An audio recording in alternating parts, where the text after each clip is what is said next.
Galata keessan gaafa nama hirtan nama hin hubannetti yoo hirte gaccacabsi bira adeema. Maaliif hammuma isaa yaada. Si jibbee miti humna kee ol hin hiixatinii jedheetu gas cabsee adeema.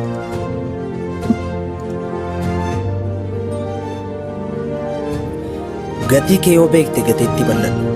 Namni addunyaa kana yoo jibbe keessaa godaanuu danda'a. Yoo jaallate garuu keessatti hafuu danda'a.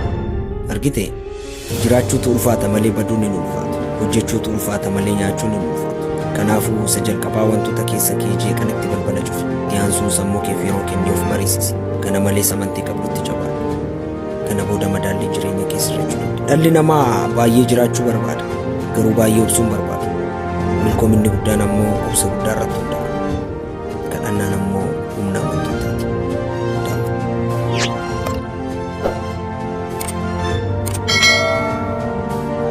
Sodaachistus, qawwee qabaattus, meeshaa qabaattus, waraana qabaattus kufteetta taanaan kufteettaadha. Darbuun hin danda'amu. Qawween hamma tokkoon si ga'a, aangoon hamma tokkoon si ga'a, but knowledge. Amma Donald Trump balballi Ameerikaa sibiilaan cufameeraa jedhe namni ol galu hin jiru jedhe. Garuu jedhe namoonni beekuma qaban, namoonni dandeettii qaban, namoonni ogummaa qaban, namoonni barnoota qaban garuu jedha addunyaarraa akka isaan dhufan barbaanna, akka isaan dhufanii Ameerikaa gargaaran barbaanna jedha. Viizaa biyya isaaniitti ergaaf Indiyaadhaaf fakkeenyaaf warra Indiyaatiif tikee viizaa biyya isaaniitti ergeetu guura. Maaliif? Beekuma qabu.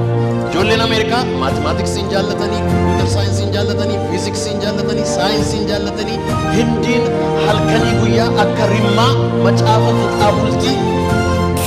Diinota keetti diina ta'i. Ati yoo ifa taate malee dukkanatti diina ta'uu hin dandeessu.